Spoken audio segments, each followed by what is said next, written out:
पिछला क्लास वाला तुम लोग जर्मन डायवर्सन एक्सपेरिमेंट जो एक्सपेरिमेंट बताया होगा वो कर लो। आज अंतिम क्लास है एटॉमिक स्ट्रक्चर का, जिसमें हम लोग पढ़ेंगे बोर, मैग्नेट्रॉन और कोलिजन ना। किसका कोलिजन?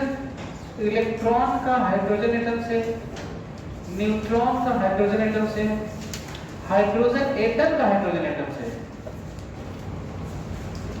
प्रोटॉन का हाइड्रोजन एटम से थोड़ा मीनिंगलेस होने लगता है, बल्कि अलग से प्रोटॉन का प्रोटॉन के साथ देख लेंगे, बल्कि ज्यादा अच्छा होगा। तो जब इंटरेक्ट करता है कोई इलेक्ट्रॉन हाइड्रोजन एटम से जाके कोलाइड करता है, एनर्जी लूज करता होगा।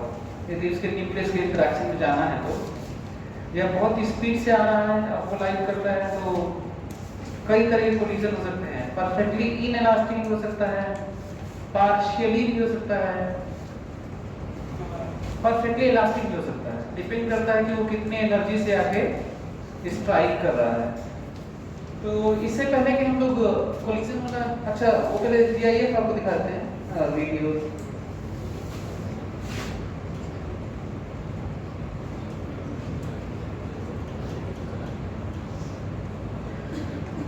अच्छा ये देखो, स्पॉन्टेनियस इमिशन में आपको बताया था, हाँ फिर बताया था कि मेटा स्टेबल स्टेट होता है, वो स्टिमुलेट करता है तो फिर वो स्टिमुलेटेड इमिशन होता है। याद आ रहा है? yes, और इसी तरह से एक मैं इसलिए बस बताया कि किस तरीके से एक फोटोन आता है, फिर सेम फेज में दोनों फोटोन चले जाते हैं, दो फोटोन निकलते हैं, है ना, दो फोटोन हो गए ये देखो। इस तरह के केसेस हो सकते हैं कि ऑब्लिक कोलिजन हो, और उसमें से उस कोलिजन से जो एटॉमिक लेवल पे कोलिजन होते हुए तो उनका जो हीट लॉस होता है, हम लोग पार्टिकल के लेवल पे देखे थे कि जब मैकेनिक्स में जब दो बॉडी कोलाइड करते हैं, पार्शियली इलास्टिक होता है या परफेक्टली इनइलास्टिक होता है, हीट तो लॉस होता है एनर्जी, ऐसे ऐसे।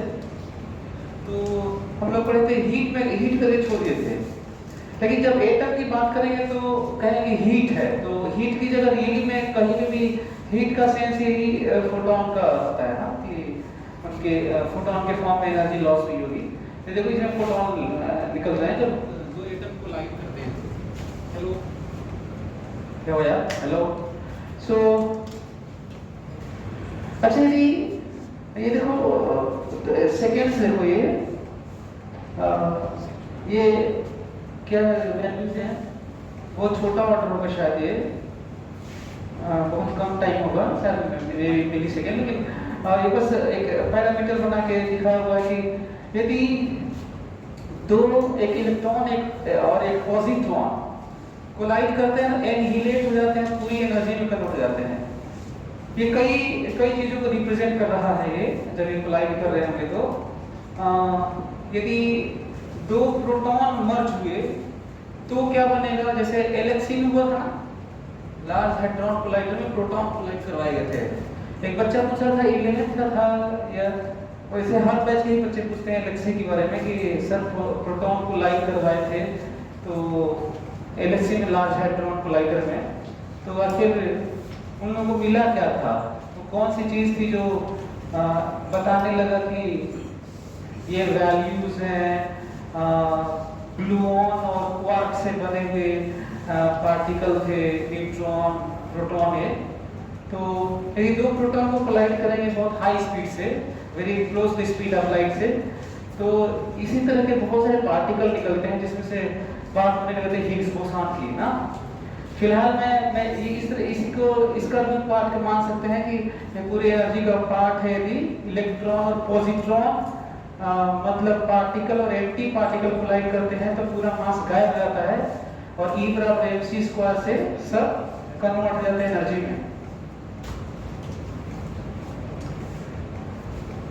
फिर से ये कोलिजन है, बहुत हाई स्पीड का कोलिजन है, जिसमें न्यूक्लियस लेवल पे इंटरेक्शन हो गया है और ब्रेक हो गए हैं सब, बहुत सारे पार्टिकल में ब्रेक हो गए हैं। दो मॉलिक्यूल या दो एटम टकरा रहे हैं बहुत हाई स्पीड से, जो अप्रोच को, मिनिमम अप्रोच को ओवरकम कर जाए और इस लेवल में आ जाए कि प्रोटॉन और न्यूट्रॉन और प्रोटॉन और प्रोटॉन और न्यूट्रॉन और न्यूट्रॉन के बीच में न्यूक्लियर इंटरेक्शन होने लगे, मतलब इलेक्ट्रोस्टैटिक रिपल्सन वाले लेवल को क्या कर जाए, ओवर मतलब आगे बढ़ जाए। उससे पहले रिपेल वगैरह ठीक है, नहीं उसके बाद तो ये स्थिति होगी जो बता रहा हूँ, बहुत सारे पार्टिकल बनेंगे कोलिजन के बाद। ये देखो ऑक्सीजन किस तरह से electron, oxygen atom electron receive करता है, O माइनस होता है, फिर एक और रिसीव करेगा तो O माइनस 2 हो जाएगा। तो जब ये O माइनस रिसीव करता है, ये इलेक्ट्रॉन क्लाउड है, ये जब O minus electron O atom electron E minus receive करता है तो इतनी एनर्जी रिलीज होती है 142 किलो जूल की।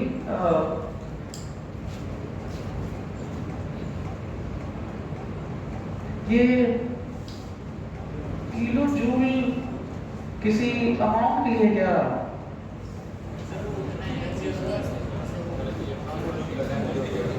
Kilo joule is very big amount है, मतलब हम लोग तो फिर इंटरेक्शन में दिखा हम लोग कि एक मोल के लिए शायद हो गया, तो एक मोल ऑक्सीजन और यदि ऑक्सीजन एटम शायद, देखो अब हमको डेटा नहीं पता है, बस अभी जो मैं लिया हूँ उसके अनुसार तो पता नहीं क्या कितना अमाउंट में लिख रहा है, कहीं दिखा भी नहीं रहा है, पर ये है कि इलेक्ट्रॉन जब रिसीव किया होगा तो एनर्जी रिलीज हुई होगी, ये तय है ना।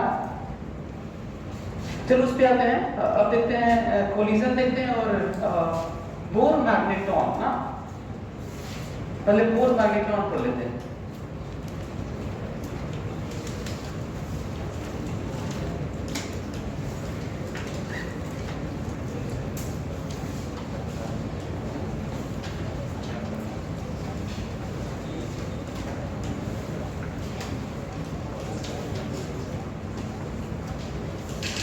अच्छा, बोर मैग्नेट्रॉन या बोर रेडियस, बोर रेडियस किसे कहते हैं, मतलब जो N1 वाला जो रेडियस है ना उसे बोर रेडियस कहते हैं। तो उसी तरह से बोर मैग्नेट्रॉन भी है। यदि बोर रेडियस की बात करें तो R0 is bore radius, bore radius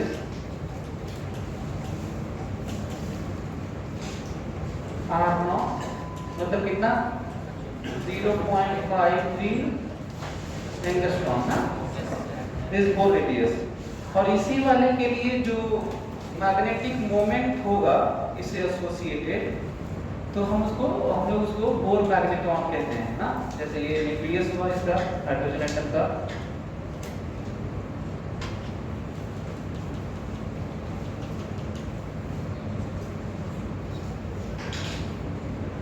electron revolve कर रहा है और n बराबर 1 है ना।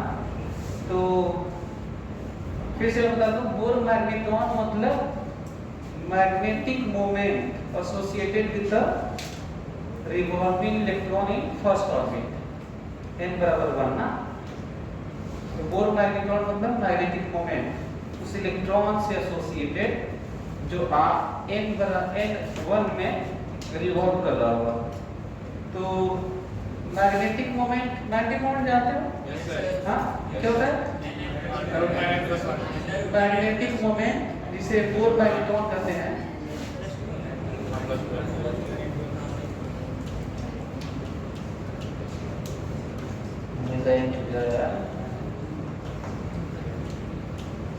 मैग्नेटिक मोमेंट m, हालांकि ये वेक्टर क्वांटिटी है ना। अभी मैं मैग्नीट्यूड लिख रहा हूँ, मैग्नेटिक मोमेंट कितना था, IA होता है, ठीक है। I मतलब करंट, A मतलब एरिया, और क्योंकि ये वेक्टर क्वांटिटी है तो एक इधर की तरफ होने वाला। यदि करंट ऐसे है तो राइट हैंड थंब रूल से इधर ना, और इलेक्ट्रॉन यदि इधर घूम रहा है तो करंट कैसे है, ऐसे ना। तो मैग्नेटिक मोमेंट किधर होगा, अंदर होगा, है ना। तो वेक्टर क्वांटिटी है। फिलहाल मैग्नीट्यूड देख लेते हैं।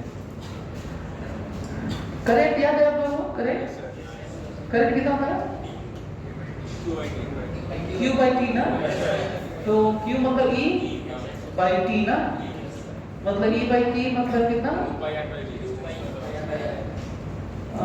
E by 2 pi by omega, सही है?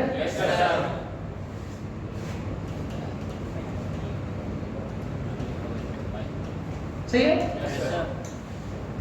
अच्छा, तो यदि यहाँ पे ई ओमेगा बाई 2 पाई तो एक्सप्रेस लिखते हैं n बराबर हो गया कितना, E omega by 2 pi into pi R square, सही है? मैं रेडियस यही वाला लिया हूँ। फिर यहाँ से एक और है एंगुलर मोमेंटम, बोथ मॉडल के अनुसार एंगुलर मोमेंटम एनवीआर ना, एंगुलर मोमेंटम एनवीआर की जगह पहले ये लिख देते हैं, एंगुलर मोमेंटम बराबर एनएच बाई 2 पाई, सही है? हाँ, एनएच बाई 2 पाई, एन को 1 रख लेते हैं, एन को 1 रख लेंगे तो कितना हो जाएगा, सो एल बराबर एच बाई 2 पाई, सही है? Yes sir. अच्छा, एल क्या होता है, आई ओमेगा, मतलब एम वी आर भी उतना ही सही है जितना आई ओमेगा। एम वी आर हम लोग मान के चलते हैं कि एम पार्टिकल पॉइंट मास है, तो है ही पॉइंट मास, तो इसको लिख लेते हैं I omega, I omega h by 2 pi. What is I?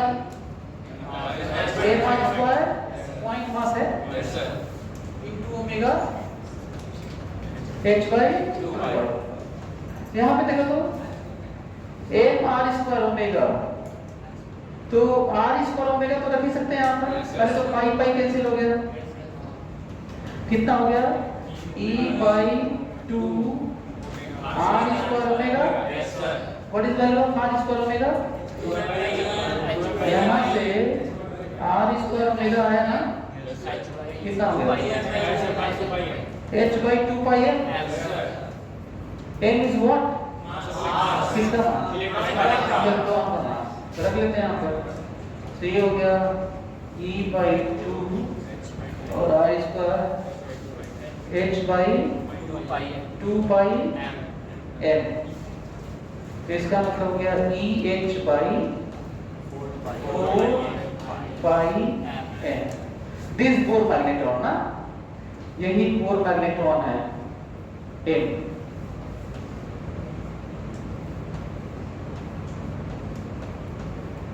Four by M बहुत होगा तो यहाँ पे N आ जाता ना, H की जगह यदि किसी और ऑर्बिट में लेते तो यहाँ पे क्या लिखता, N लिखता ना, यही होता। तो एक तो ये है जो जानना है, यदि हम लोग E की वैल्यू, H की वैल्यू, इलेक्ट्रॉन के मास की वैल्यू, पाई ये सब रखें तो इसकी वैल्यू आती है 9.27 into 10 to power -24 ampere metre square. Unit तो सही है ना? Yes sir. Ampere metre square, जल्दी से लिख लो।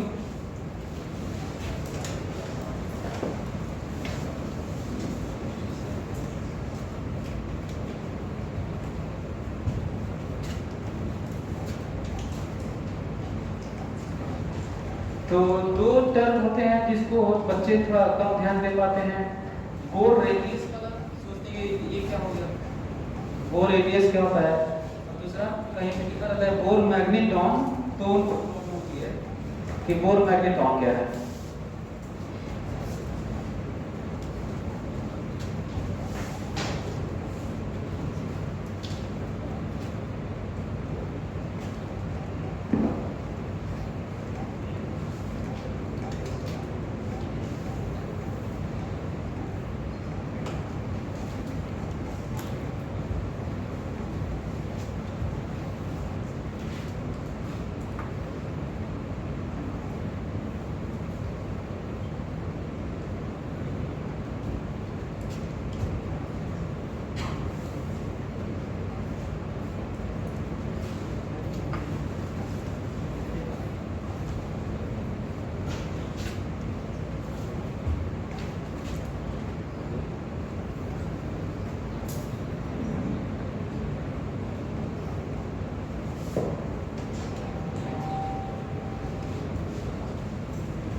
लिख लिए?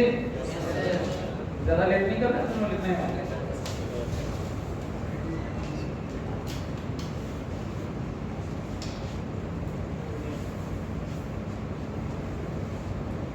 चलिए।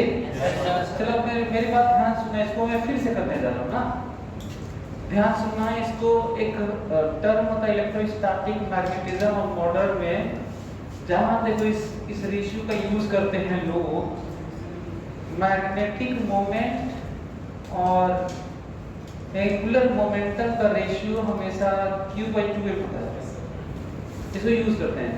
तो उससे करता हूँ, देखो तो फिर से कर रहा हूँ ना, इतना सारा लिख दिया, इसको फिर से देखते हैं कि आता है कि नहीं।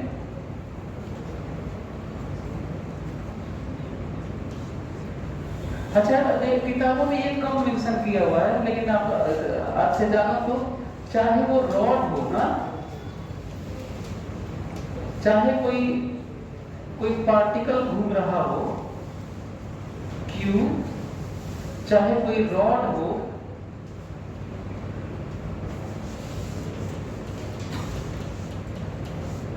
और ये घूम रहा ओमेगा से, ये घूम रहा ओमेगा से, या रिंग हो मास m हो, ओमेगा से घूम रहा है, ऐसे घूम रहा है चाहे ऐसे घूम रहा है, फर्क नहीं पड़ता। डिस्क हो,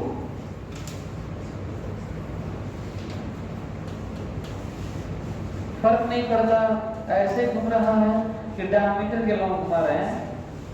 हॉलो स्फीयर, सॉलिड स्फीयर हो,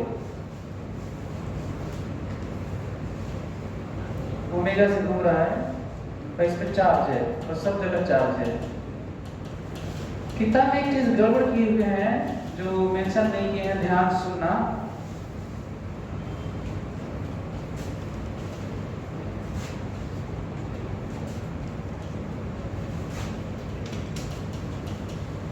Irrespective of shape of body, जिस तरीके से मास डिस्ट्रीब्यूट है ना, उसी तरीके से चार्ज डिस्ट्रीब्यूट होगा, उसी तरीके से तभी ये रेशियो आएगा, नहीं तो नहीं आएगा। जैसे मान लो मैं कह दूं कि कंडक्टिंग सॉलिड स्फीयर है ना, तो उस पर चार्ज नहीं तो सरफेस पे होगा, तो मास तो पूरे वॉल्यूम में, चार्ज सरफेस पे है, तो इसका रेशियो फिर नहीं आएगा। किताब में सब मेंशन नहीं किया है। ये मान के चल रहा है कि हम मान के चल रहा है कि जैसे मास डिस्ट्रीब्यूट है वैसे ही है, बल्कि सच तो ये है कि यूनिफॉर्म डिस्ट्रीब्यूशन तक की जरूरत नहीं है। बस जरूरत ये है कि मास जहां ज्यादा है डिस्प्रोपोर्शन में, चार्ज भी मास प्रोपोर्शन में ज्यादा हो। बस यदि ऐसा हुआ तो उसको किसी भी एक्सिस के अबाउट घुमा लो, जो मैग्नेटिक मोमेंट होगा और एंगुलर मोमेंटम का रेशियो जानते हो? मैग्नेटिक मोमेंट अलग से लिख रहा हूं, वेक्टर क्वांटिटी इसलिए mod, angular momentum vector quantity इसीलिए मॉड। ज्यादा अच्छा हो कि एरो ना लगाओ तो ऐसे ही लिखो। कैसे याद रखोगे? ये याद रखना होगा कि m के साथ q है, बाकी l हमें ये याद नहीं रहता था कि m/l है कि l/m है ना, तो मैं ऐसे याद रखूंगा कि मैग्नेटिक मोमेंट में तो चार्ज आता होगा, एंगुलर मोमेंट में चार्ज थोड़ी आएगा। एंगुलर मोमेंट तो i ओमेगा होता है, उसमें कहाँ चार्ज आता है? तो मैं ऐसे याद रखूंगा कि m के साथ 2 है, मैग्नेटिक मोमेंट जिधर जहां रहेगा वहां पे q रहेगा, so this is what q/2a। IT में 2-3 बार इस तरह की बातें आ चुकी हैं, केवल यही वाला, और इसको यूज करके बहुत कुछ बता सकते हैं। इसका मतलब लग रहा है जैसे यदि यहाँ पे कोई पूछे ना, charge through out the solid sphere, यदि मतलब उसमें डिस्ट्रीब्यूट है चार्ज, और कोई कहे कि मैग्नेटिक मोमेंट बताइए इसका, मैग्नेटिज्म में जो पढ़ते हैं, तो पता है उसको मेहनत मत करो, यहाँ से निकालो। मैग्नेटिक मोमेंट एंगुलर मोमेंटम कितना होगा? i ओमेगा, तो रफ आंसर आ गया। और वैसे करो तो बहुत बड़ा इंटीग्रेशन बहुत लंबा हो जाएगा फिर। तो ये कब तक सही होगा ये मैं आपको बताया, इसको ध्यान रखिएगा। तो ये किसके लिए वैलिड है? सबके लिए वैलिड है, सबके लिए, इसके लिए। यहाँ पे तो पॉइंट मास है, तो मास के डिस्ट्रीब्यूशन की बात ही नहीं है। एक होती है, एक तो चार्ज है, एक तो मास है, तो इसमें क्या डिस्ट्रीब्यूशन। तो सही तो सब के लिए, रॉड के लिए, रिंग के लिए, डिस्क के लिए, सब अजीब से शेप के लिए भी सही है। लेकिन कंडीशन क्या है, मास जिस तरह से डिस्ट्रीब्यूट है चार्ज वैसे ही होना चाहिए, तभी है, अगर तो नहीं आएगा। ये मैं करके देख चुका हूँ इसलिए आपको बता रहा हूँ। और यदि ऐसा है, और जनरली ऐसा रहता है, लेकिन अभी कंडक्टिंग स्फीयर कर रहे हैं तब तो नहीं होगा ना, तब तो चार्ज सरफेस पे हो गए, तब नहीं होगा। एनीवे, सो तब इसकी हेल्प से निकाल सकते हैं क्या, मतलब इसके जल्दी से कर लेंगे, तब जल्दी से करें तो देखिए कर पाते हैं जल्दी। क्या करना है मालूम ना, जैसे मैं किया था, मानना कि वो आपको नहीं आता है वैसे, तो ये वाला यूज करके दिखाइए। और इसको ये याद रखिएगा ना, इस वैल्यू को याद रखना, 3-4 बार आ चुका है, आईटी में आ चुका है, इसी तरह पे, इसी पे बेस्ड। पहले एक बार तो केवल एग्जैक्टली यही वैल्यू आया है, एक बार पहली बार रेशियो आया, बस रेशियो पूछा था। जल्दी करिए।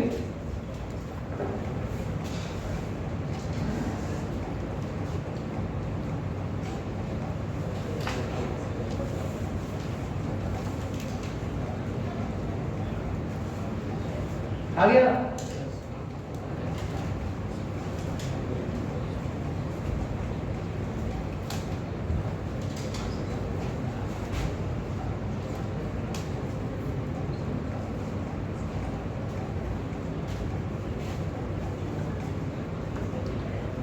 इन सब में क्या है मालूम ना, सब जगह यूनिफॉर्मली डिस्ट्रीब्यूटेड चार्ज है, चार्ज है, चार्ज है, एंड चार्ज कहीं पे भी चार्ज है, एंड ओमेगा से घूमने से, तो यहाँ पे क्या होगा, F/L बराबर U/2 है। फोटो इसलिए बनाया, मैं तो कहता हूँ कि आप लोगों को फोटो बना लेना चाहिए, बहुत आसान हो जाएगा। कहीं कुछ मैग्नेटिज्म में पूछेगा, मैग्नेटिक मोमेंट बताइए, तो ये तो पहले तो होगा ही नहीं कई बारों से, सोचिए निकाले कैसे। आपके पास पता तो रहेगा कि I into area magnetic moment है, पर निकालोगे तो लास्ट तो वही है, Q/2 है। चलिए आप इसको यूज करते हैं, हो गया आप लोगों से? चलिए मैं करता हूँ ना, तो बोर मैग्नेटोर में तो M निकालना है ना,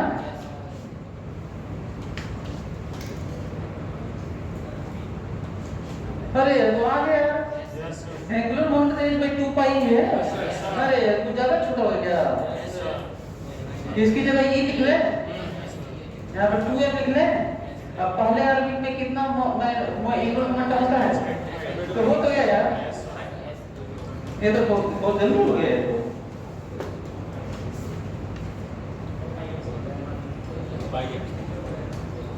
तो ज्यादा अच्छा है, बल्कि यहाँ भी देख लीजिए कैसे यूज हुआ है। यहाँ से तो आपको और कॉन्फिडेंस आ जाता है कि हाँ हर जगह होता होगा। तो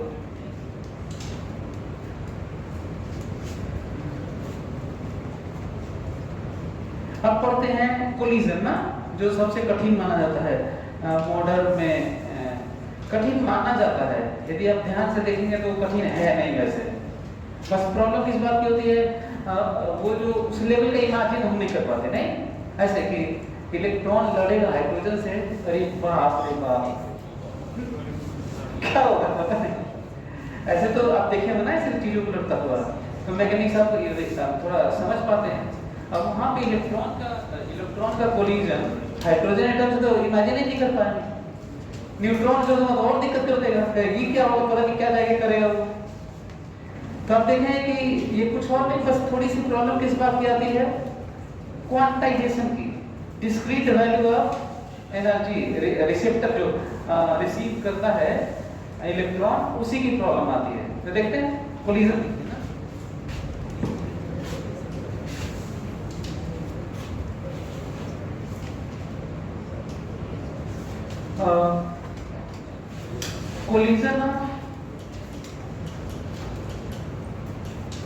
कोलिजन ऑफ न्यूट्रॉन में नहीं यार,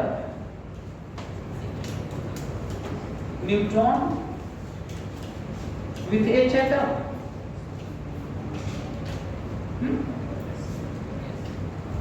न्यूट्रॉन का मास लगभग बराबर होता है क्या हाइड्रोजन के? प्रोटॉन और एक इलेक्ट्रॉन भी जोड़ लेंगे तो लग रहा है बराबर हो जाएगा। ना। तो देखते हैं क्या हो रहा है ना। एक है, ये है न्यूट्रॉन, ये आया, ये है हाइड्रोजन एटम, इसमें एक इलेक्ट्रॉन घूम रहा था, ये आया, स्ट्राइक किया v स्पीड से, इसका मतलब मास को हम सेम ही मानेंगे ना। ये रेस्ट में है, स्टेशनरी है, ठीक है।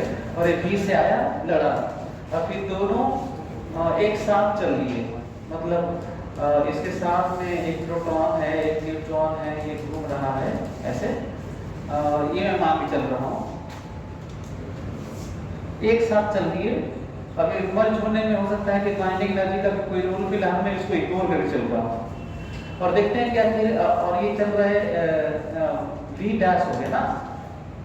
इसका मतलब यदि न्यूट्रॉन आके इसी के साथ हो गया तो इसका मतलब परफेक्टली इलास्टिक कोलिजन है। क्यों सही बात है? परफेक्टली इलास्टिक कोलिजन क्या होता है? दोनों साथ, तो दोनों साथ हो गए है ना। यदि दोनों साथ हो गए तो पहले तो मोमेंटम कंजर्व कर ले, मोमेंटम कंजर्वेशन ना। देखो किस तरह से मैकेनिक्स इन्वॉल्व हो रहा है ना। पीआई क्यों मोमेंटम कंजर्वेशन है ये बताओ? हाँ, एक्सटर्नल पर जीरो है, और वो भी इसका मोमेंटम कंजर्व है कि नहीं? नहीं, इसका नहीं है। इसका है कि नहीं? इसका सिस्टम ऐसे होता है, तो थोड़ा क्लैरिटी रखो। हाँ बोल देते ये तो सुन सिस्टम भी तो मानो किसका कंजर्व है। इनिशियल मोमेंटम बताओ, सिस्टम को initial momentum before collision MV, और दूसरे वाले का जीरो, फाइनल बताओ, final 2 MV dash, V dash बताओ, हाँ v/2, सही है। तो पहले तो यही जानो कि होने के बाद दोनों का कंबाइंड स्पीड होता कितना है। यदि हाइड्रोजन एटम रेस्ट में है, न्यूट्रॉन आके स्ट्राइक किया और साथ हो लिया, तो कंबाइंड मास का स्पीड आधा हो जाता है। तुम लोग जल्दी से निकालो कि अच्छा परफेक्टली इलास्टिक लॉस तो हुआ ही होगा। जल्दी से निकालो लॉस कितना हुआ है, एनर्जी लॉस निकालो जल्दी से निकालो कितनी एनर्जी लॉस हो गई। लॉस तो हुई है, कोई चीज लॉस होता है तो कैसे निकल जाता है? Initial minus final. मतलब ये सेंस रखो, दुनिया में कोई भी चीज लॉस हो, मैं कहूँ कि मेरा मास है 60 और बढ़ के मतलब बाद में हो गया 65, मैं कहूँ कितना वेट लॉस हुआ, तो कितना मास लॉस हुआ? -5। लॉस हमेशा क्या होता है? Initial minus final. हाँ, एम स्क्वायर 4। जल्दी करो।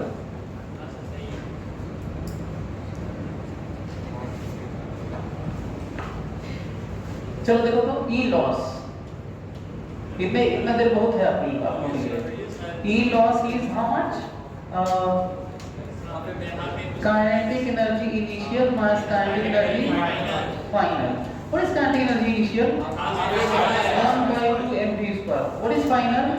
1/2 mv/2². सही है? Yes sir. तो कितना हो गया? mv²/4। Yes sir. इसको क्या लिखता हूँ देखो, 1/2 mv², जो इसकी काइनेटिक एनर्जी है ना, what is kinetic energy of this neutron? 1/2 mv² ना। अब जरा नोटिस करो तो, ध्यान से सुनना ना। जो एनर्जी लॉस हुआ है, जो एनर्जी लॉस हुआ है वो अलाउड एनर्जी मिनिमम पॉसिबल हमको बताओ। मतलब मैकेनिक्स से थोड़ा कुछ अलग है, तो यही बात है जो मैं तुम्हें समझाने जा रहा हूँ ना। जिसको कहा जाता है बहुत कठिन है, आया तो हम नहीं कर पाए, किताबों में हम नहीं कर पाए, मॉडल हमारा वीक होता है, तो रीजन यही होते हैं। बाकी तो मैकेनिक्स इलेक्ट्रोस्टैटिक मैग्नेटिज्म ही तो लग रहा था। आखिर वो कौन सी चीज है जो आपको रोक देती होगी कि वो वैल्यू बताइए, तो यही वाला है, तो थोड़ा ध्यान रखना आगे से। चलो बताओ, क्या सारा लॉस पॉसिबल है कि कुछ फिक्स लॉस पॉसिबल है?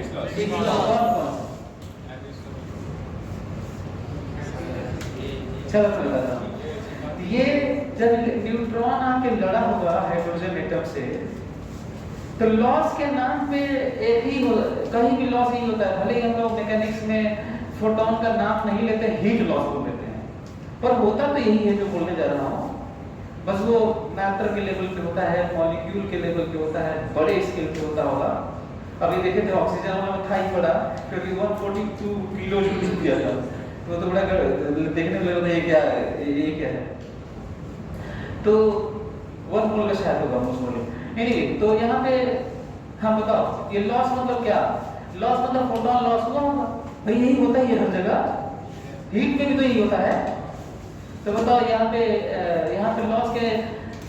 लॉस की पॉसिबिलिटी क्या है? इलेक्ट्रॉन ग्राउंड स्टेट में रहा होगा, और कम से कम लॉस के नाम पे कूदने दोगे, 2 में तो कूदने दोगे।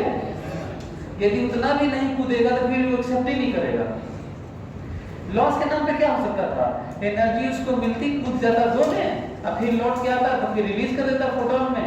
इसके अलावा फोटोन में रिलीज करने का कोई चांस लगा तुम्हें? तो इसका मतलब जरूर कितना मिनिमम लॉस होना जरूरी है। 1 से 2 में गया, एनर्जी मिली होगी, टक्कर में उसे एनर्जी मिली होगी, कूदा होगा, और 2 से फिर 1 में लौटा हुआ तो फोटोन रिलीज कर दिया होगा, यही हुआ होगा। तो बताओ कितना एनर्जी लॉस किया होगा? 10.2 electron. What is minimum loss possible? यदि इससे कम की लॉस की बात करेंगे तो वो होगा नहीं। इलेक्ट्रॉन ऐसा नहीं कर सकता कि ये देखिए 5 इलेक्ट्रॉन वोल्ट हमको मिले और फिर हम फोटोन में रिलीज कर दें, वो ये नहीं करता। कहता है कि हमको कम से कम कुदाओ, किसमें? 2 में तो कुदाओ हमको, और फिर लौटेंगे तो रिलीज करेंगे फोटोन में, फोटोन के फॉर्म में, नहीं तो हम ये काम ही नहीं करेंगे, ये फोटोन रिलीज हम नहीं करेंगे, हम यही रहेंगे। दिस वे ये बिहेवियर है एक एटम का, यही एटॉमिक वर्ल्ड है जो कहता है कि हमारे पास ये सुविधाएं हैं, ये अलाउड वैल्यूज हैं, और आपको करना है, हमको कुदाना है तो उसमें कुदाई नहीं, रहने दीजिए, हम नहीं कूदेंगे, बल्कि आप इलास्टिक खो लीजिए, हम ये इलास्टिक नहीं होना है। तो इसका मतलब ये हुआ कि यदि कम एनर्जी वाला न्यूट्रॉन आके लड़े तो परफेक्टली इलास्टिक होगा, थोड़ा सा भी एनर्जी लॉस नहीं होगा, और जब एनर्जी लॉस नहीं होता है तो कोलिजन तो परफेक्टली इलास्टिक होता है। तो आइडिया लगा कि परफेक्टली इलास्टिक कब होगा? पहले देख लेते हैं लॉस वाला ध्यान से ना। दिस इज लॉस, हाँ?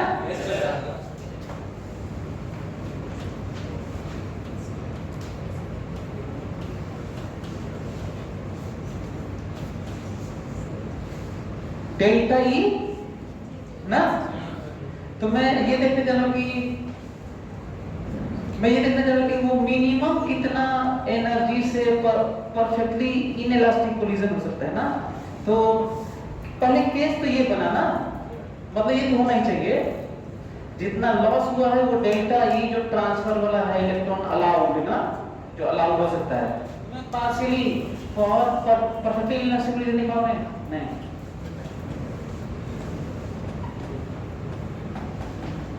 अच्छा, परफेक्टली इनइलास्टिक कोलिजन लिखा हो चाहे इनइलास्टिक, दोनों में कोई अंतर नहीं ना। कहीं भी लिखे इनइलास्टिक कोलिजन है तो परफेक्टली तो मानोगे। इनइलास्टिक कोलिजन कहीं लिखो तो भी, और परफेक्टली यूज नहीं किया तो भी वही माना जाता है, for perfectly inelastic collision.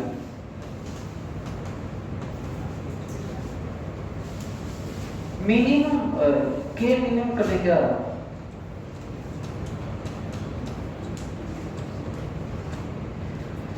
Kinetic energy minimum for perfectly inelastic collision, ठीक है।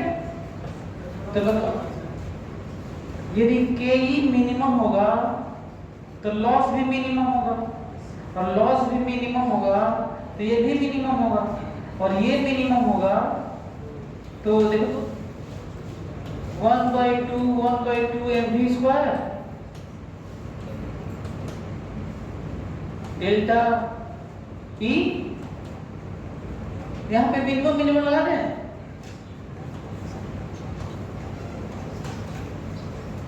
सही है। जल्दी से रख के निकालो तो what is delta E minimum? Electron का है ये 10.2 ना, रख लो, वैल्यू आ गया, रख लो जरा यहाँ पे, अब ये लिख लो ये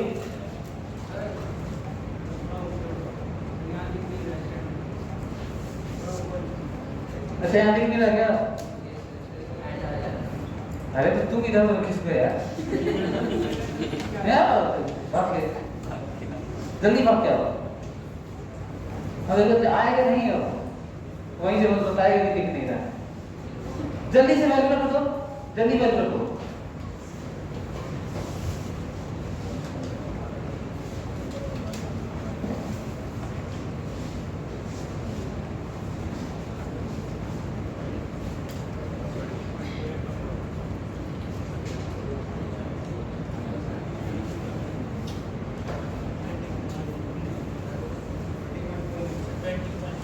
बताओ ये अच्छा इसको के ई मिनिमम लिख देना। के ई मिनिमम, अच्छा ये किसका के ई मिनिमम है? ये न्यूट्रॉन का ना, जो वहां लगा था। और हाइड्रोजन एटम तो स्टेशनरी था। 2 डेल्टा, ये डेल्टा ही किसका है यार? इलेक्ट्रॉन का, जो कूद के लोड करेगा तो लॉस करेगा। ये सही लिखा हो? Minimum what is delta E minimum? 10.2 electron volt. किसके करस्पॉन्डिंग लिया हो? कम से कम उसको किसमें कूदना होगा? 1 से 2 में तो कूदे कम से कम। देखो आंसर आ गया, कितना आ गया? 20.4। इसका मतलब ये हुआ, स्टेटमेंट लिख सकते हैं। क्या स्टेटमेंट लिख सकते हैं? न्यूट्रॉन की एनर्जी यदि कम से कम 20.4 इलेक्ट्रॉन वोल्ट होगी तब तो परफेक्टली इनइलास्टिक केस होगा, नहीं तो परफेक्टली इलास्टिक हो जाएगा वो। इतनी एनर्जी परफेक्टली इनइलास्टिक होने के लिए कम से कम न्यूट्रॉन की कितनी एनर्जी होनी चाहिए? 20.4 इलेक्ट्रॉन वोल्ट। यदि इससे कम हुआ तो क्या हो जाएगा? इससे अच्छा, इससे कम होगा तो परफेक्टली इलास्टिक क्यों बोल रहा हूं? क्योंकि इससे कम होगा ना। हेलो हेलो हेलो, इससे कम होगा। हेलो, बैटरी खत्म हो गया। इससे कम यदि होगा 20.4 इलेक्ट्रॉन वोल्ट से कम होगा तो कुछ भी लॉस नहीं होगा, क्योंकि कम से कम लॉस होने के लिए 1 से 2 में तो कूदाओगे। लिख लो इसको जल्दी से।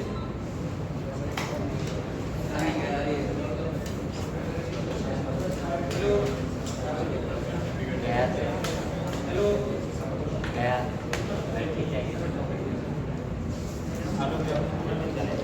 जल्दी लिखो। साइड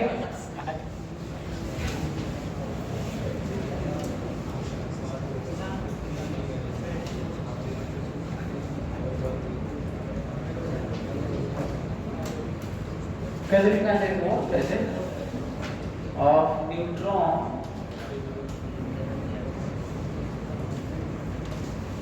फॉर इनइलास्टिक कोलिजन ना।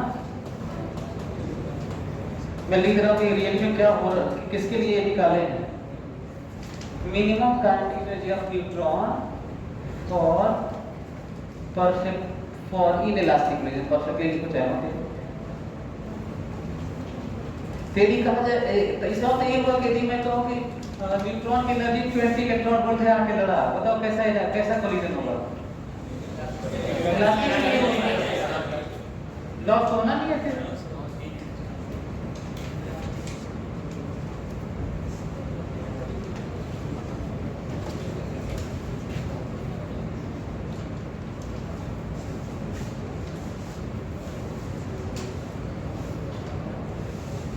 Electron volt elastic. अच्छा ये बताओ कि यदि ये इधर से हाइड्रोजन एटम इधर से आए और ये भी जाए तो हाइड्रोजन एटम स्टेशनरी ना हो, वो भी आए ये भी जाए तो अच्छा मैं कहता हूँ कि न्यूट्रॉन और हाइड्रोजन एटम दोनों सेम स्पीड से आ रहे हैं ना, सेम स्पीड से आ रहे हैं। और तो बताना है कि दोनों स्पीड है, दोनों सेम है, वो मिनिमम कितना हो कि perfectly inelastic collision, perfectly inelastic collision है। हाँ बताइए, इसका ऐसे सोचते हैं परफेक्टली इनइलास्टिक का मतलब हुआ कि अभी ये आ रहा था, ये आ रहा है और ये दोनों लड़े तो एक साथ हो गए होंगे। एनर्जी इसकी हाफ एम बी स्क्वायर, इसकी हाफ एम बी स्क्वायर, दोनों की कितनी एनर्जी थी? Half M V square, half M V square जोड़ोगे तो कितना हो जाएगा? एम बी स्क्वायर ना। अरे पूरा लॉस हो गया क्योंकि अब तो इधर तो जाना नहीं था। पर अच्छा इनइलास्टिक मतलब कैसा होता है देखो,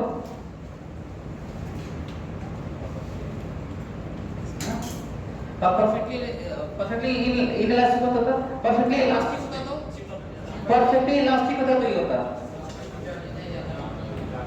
ना, परफेक्टली इनइलास्टिक होगा तो ऐसे ना। कितनी एनर्जी लॉस होगी? M V square. कितने? ये कम से कम कितनी होनी चाहिए?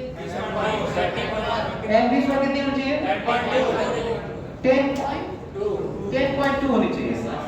तो हाफ करना होगा तो कितना हो जाएगा? 5.1। इसका तो 5.1 में काइनेटिक एनर्जी से दोनों को बराबर बराबर से आके लड़ना होगा तो परफेक्टली इनइलास्टिक होगा। नहीं तो मैं कह दूं कि 5 इलेक्ट्रॉन वोल्ट से आ रहे हैं दोनों ना। कितने से आ रहे हैं? तो बताओ लड़के क्या होगा, लड़ने के बाद क्या होगा? क्यों ऐसा होगा? क्योंकि इलास्टिक कोलिजन होना था ना, पर इनइलास्टिक तो हो ही नहीं सकता, उसमें साथ रहना पड़ेगा। तो ये सब पॉसिबिलिटीज है। अच्छा ये मैं ऐसे डिस्कस क्यों कर रहा हूँ? क्योंकि मैं तुम्हें बताना चाहता हूँ कि मैकेनिक्स लगाओगे, इस कोलिजन में क्या लगाओगे और लॉस निकालोगे। क्या निकालोगे? इनइलास्टिक के लिए हो सकता है मैं करूँ कि ये v से जा रहा है, वो 2v से जा रहा है, v की वैल्यू बताइए ना, मतलब कि v की वैल्यू बताइए, मास m ले लीजिएगा। अच्छा हाँ एक और चीज है यार, ये नोटिस किए कि यदि मैं कोई स्पीड बताऊं ना, यदि मैं कहूं कि ये कितने स्पीड से आ रहा था, मान लो यही कोई पूछे कि मिनिमम हाइड्रोजन एटम स्टेशनरी है और ये कितने मिनिमम स्पीड से आ रहे हैं। अभी तो काइनेटिक एनर्जी बताए थे ना, कब मिनिमम स्पीड से क्या करोगे? ये करोगे देखो वैल्यू 1/2 mv स्क्वायर बराबर 20.4 इलेक्ट्रॉन वोल्ट, तो v बराबर बताओ। अच्छा इसी की तरह कर देंगे इसको, दिस इज v मिनिमम,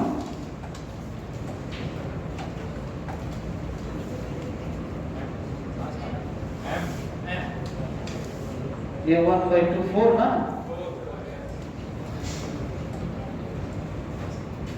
सही है।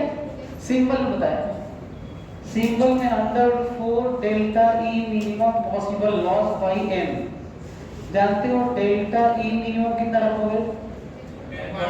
10.2 इलेक्ट्रॉन वोल्ट और n की जगह क्या रखोगे? Mass of electron. सभी लोग कैलकुलेट करो और बताओ कितना वैल्यू है v मिनिमम, ताकि आपके पास डेटा रहे। जल्दी करो, अगर वैल्यू रहे सभी लोग कैलकुलेट करो कि न्यूट्रॉन मिनिमम कितने स्पीड से आके कोलाइड करे ताकि इनइलास्टिक कोलिजन हो पाए।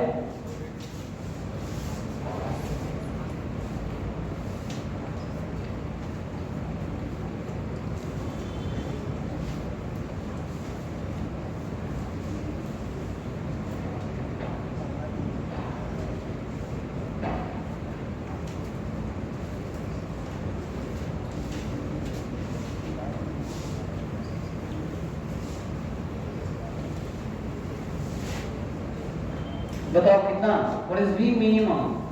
न्यूट्रॉन की बात हो रही है, ये न्यूट्रॉन जो आपके लड़ा है ना उसकी बात हो रही है। जल्दी बताइए, इलेक्ट्रॉन वोल्ट में इलेक्ट्रॉन को रखना पड़ेगा ना, तभी ना मीटर पर स्केल निकालोगे। हमको लग रहा है कि ये आएगा, देखो तो यहाँ पे आएगा 10⁴ मीटर पर सेकेंड। अब जल्दी से बताओ यहाँ पे क्या लिखो, जल्दी बताओ। बहुत हाई स्पीड से आता है, मीटर पर सेकेंड है ये 10,000 यही पे है।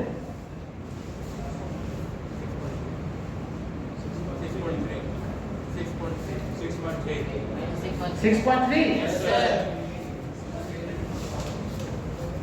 6.3 into 10 to power 4 मीटर पर सेकेंड, इतनी हाई स्पीड से आता है। जल्दी में आप लोग क्या गलत समझ सकते हैं, किलोमीटर पर आवर है। आपने सुना कि ये तो बहुत ज्यादा speed bullet train kilometre per hour है ना, वो मीटर पर सेकेंड है, बहुत ज्यादा स्पीड है ये, तो ये कम स्पीड नहीं है ना।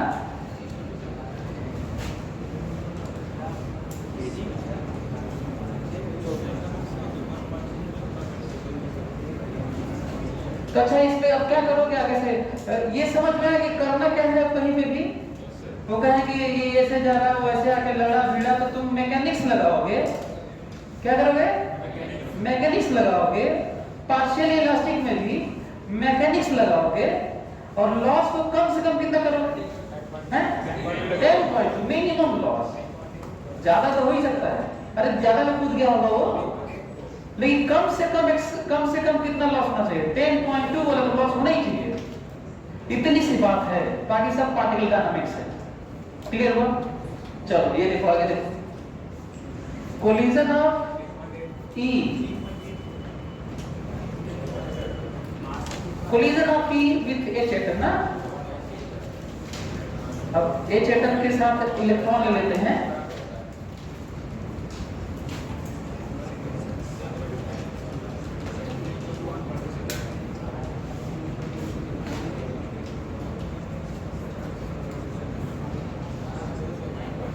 अप्रोच कर रहा है ना पी से, इसलिए अपनी कुछ काइनेटिक एनर्जी होगी। अब अकेले है तो केवल काइनेटिक एनर्जी ही होगी। स्टेशनरी है ये ना, स्टेशनरी है। ये बताओ कि इनइलास्टिक कोलिजन के लिए इलेक्ट्रॉन आके इसे टकराए, इसी के साथ रह जाए। इनइलास्टिक कोलिजन के लिए जल्दी से बताओ कम से कम इसके पास कितनी एनर्जी होनी चाहिए? इनइलास्टिक कोलिजन समझ रहे ना? ये देखो पहले लिख देता हूं, इस केस लिए फॉर ये कोलिजन होने जा रहा है, स्टेशनरी है ना, एक एटम है रेस्ट में है, फॉर इनइलास्टिक कोलिजन।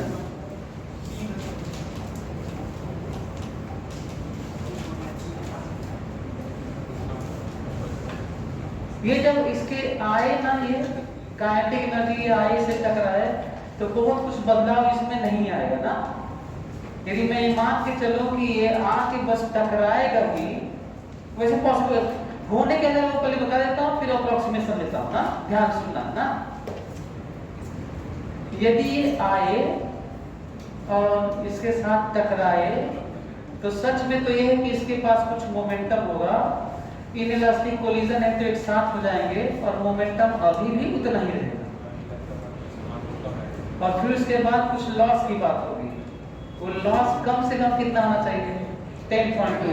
फिर वही है, अरे यार लॉस के नाम से यही होगा ना कि आए लड़ेगा इससे, तो ये कूद जाएगा उसमें और फिर उसमें से लौट के आएगा, तो फिर अपना लॉस होगा। यही संभावना, और क्या संभावना है तो हमको बताओ। जो तुम मैकेनिक्स में कोलिजन की बात करते हो वहां पे भी यही होता है, बड़े स्केल पे होता है, मैटर के लेवल, मॉलिक्यूल के लेवल पे होता है। एटम हीट लॉस तो यही होता है ना, क्वांटम पार्ट, क्वांटम हीट से ही तो प्लैंक कांस्टेंट आया है थर्मोडायनामिक्स से। तो इसका मतलब ये हुआ कि अच्छा, तो अप्रोक्सीमेट कर लेते हैं। यदि हम एक कर दें कि ऐसा है कि हम पूरा ही लॉस मान लेते हैं ना, ये इतना भारी है कि इसका बहुत कम स्पीड हो रहा होगा, ज्यादा होगा, बहुत ज्यादा बदलाव नहीं है, मोमेंटम के नाम को इसको छोड़ देते हैं, मोमेंटम हालांकि है, पूरा का पूरा लॉस मान लें। नोटिस करो, पहले तो मैं एग्जैक्ट लिख देता हूं ना, पहले मैं एग्जैक्ट लिख देता हूं, तब आपको ज्यादा समझ में आएगा। ये और ये दोनों बात हुई, और ये स्थिति अब ये है ना।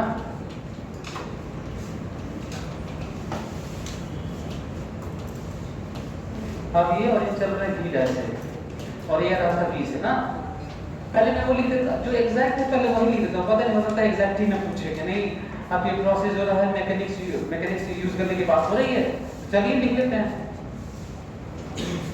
पहले तो मोमेंटम वाला लिख देते ना, बताओ इनिशियल मोमेंटम बताओ। हाँ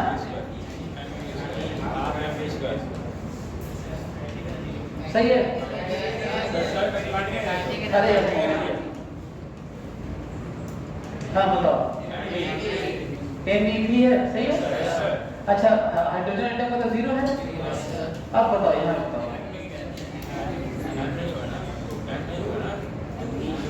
MP plus 2MP V dash, ठीक लिखा?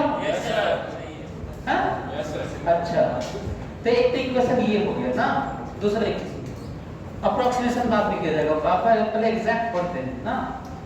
बताओ ई लॉस बताओ जल्दी से, ई लॉस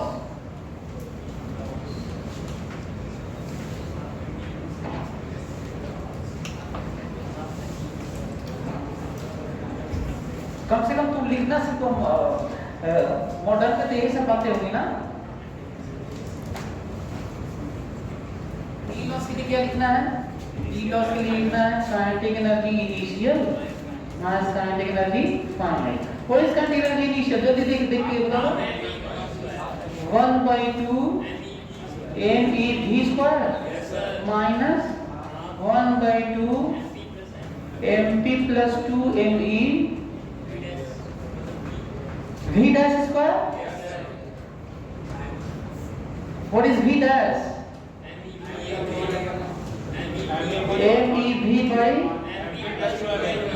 MP plus क्या समझ में आ रहा है? तुम लोग बल्कि इसको उठा के यहाँ पे रख लो।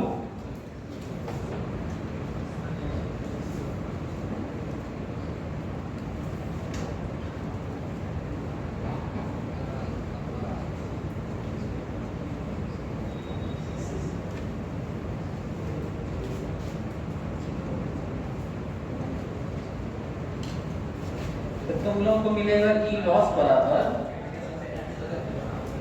बराबर मिलेगा 1/2 MEV² plus minus 1/2 MEV² V² by MP plus 2ME, सही है।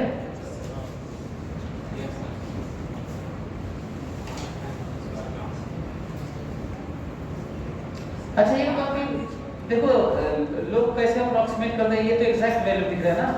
आप लोगों को नहीं लग रहा है कि यदि हम लोग हाफ MP² कॉमन लेते तो ME by MP plus 2ME होगा, वो 0 माना जाएगा? क्या चीज?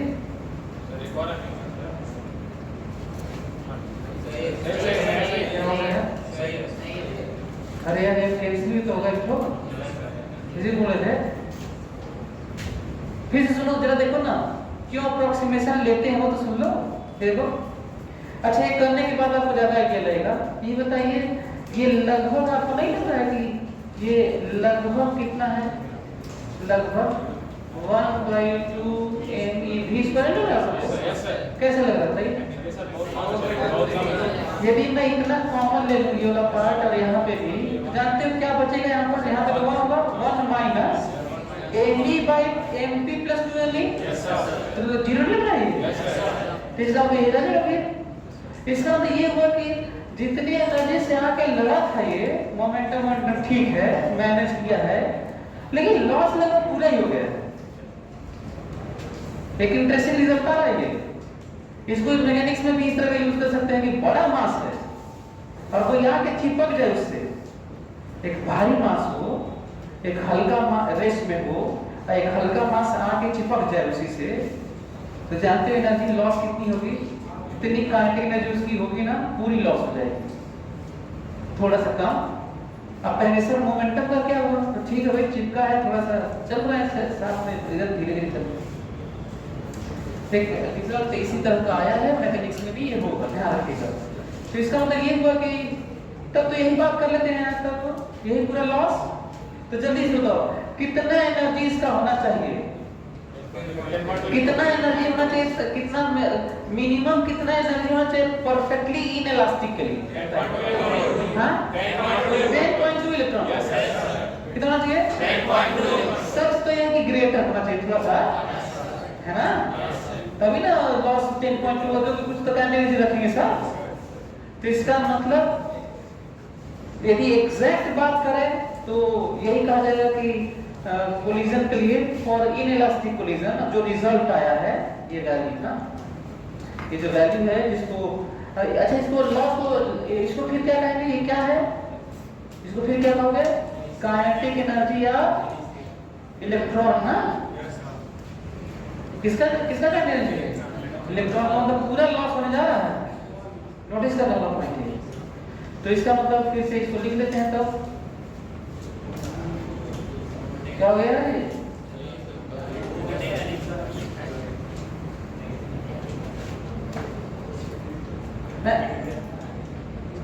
क्या है? अच्छा ये देखो, इसका मतलब के ई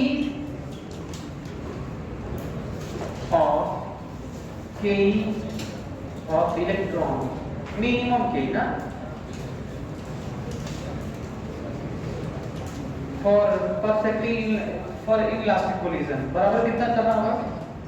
10.2 इलेक्ट्रॉन वोल्ट, या फिर कम से कम ये करना होगा ग्रेटर देन ना,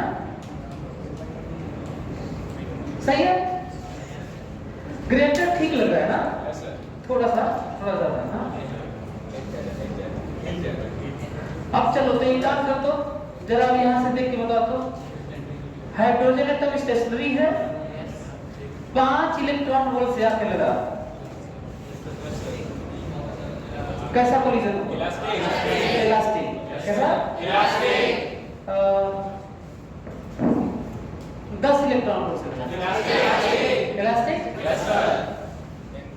10.2 से लगा इलास्टिक। आइडियली लगा इलास्टिक ना। अब वहां पे ये थोड़ा कंफ्यूजन है कि क्या कहा जाए, तो हमको लग रहा है कि इसकी संभावना 10.2 से है, इसलिए दे रहे होंगे कोई इनइलास्टिक करना चाह रहे होंगे ना, तो अप्रोक्सीमेशन ये भी चलेगा, क्योंकि जो हम लोग कैलकुलेट करते हैं वो भी तो अप्रोक्सीमेटेड ही सब है। अरे जो -13.6 है तो 13 -13.6 थोड़ी होता है, उसके बाद कुछ होता होगा, फिर ये सब लेके चले तो शायद उनका सेंस होगा 10.2 इज इनइलास्टिक कोलिजन, राइट? और हालांकि कंट्रोवर्शियल लग रहा है 12 इलेक्ट्रॉन इनइलास्टिक। गलत है, पार्शियली इलास्टिक भी हो सकता है और इनइलास्टिक भी हो सकता है, और हमको लगता है कि इनइलास्टिक कहना सही नहीं होगा, क्योंकि 12 इलेक्ट्रॉन वोल्ट के लिए तो एग्जैक्ट उधर जाना ऐसे आना ये तो नहीं होने वाला, साफ नहीं, हमको लगता है पार्शियली इलास्टिक कहना होगा। क्या बोलो, समझ रहा है? मैं ये कह रहा हूँ कि उसमें से इसको छोड़ के जाना होगा, क्योंकि किसी भी हायर में तो जाएगा नहीं होगा। अरे यार 1 से 2 में जाएगा, या तो 3 में जाएगा, या तो 4 में जाएगा, और बचे हुई चीज को जो इलेक्ट्रॉन आया तो लेकर अपना भाग जाएगा बाहर, और कुछ लॉस हो जाएगा, कुछ कोलिजन टाइप हो जाएगा। साथ में होने के लिए तो कुछ फिक्स अमाउंट चाहिए ना, साथ में होने के लिए कैसा फिक्स अमाउंट चाहिए?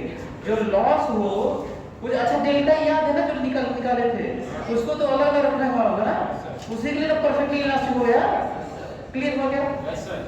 तो परफेक्टली इलास्टिक के लिए हमारे पास कुछ फिक्स वैल्यूज हैं, परफेक्टली इलास्टिक के लिए क्या है हमारे पास?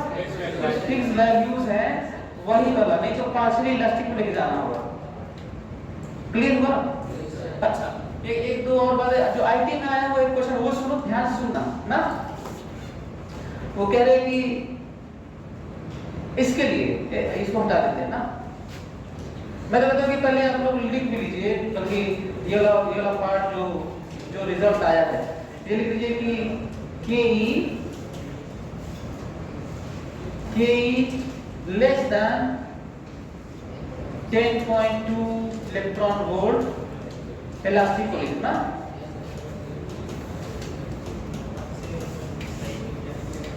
सही है? 10.2 के ग्रेटर देन इक्वल टू 10.2 या फिर इनइलास्टिक ले तो मैं एग्जैक्ट लिख चलता हूँ ना, क्योंकि एक ही वैल्यू भी लिखता हूँ। इनइलास्टिक कोलिजन सही है। अच्छा के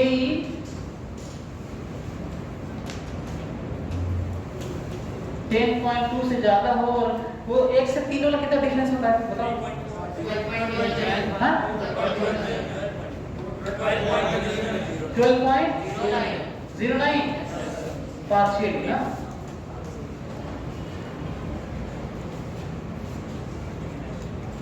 पार्शियली या परफेक्टली इलास्टिक।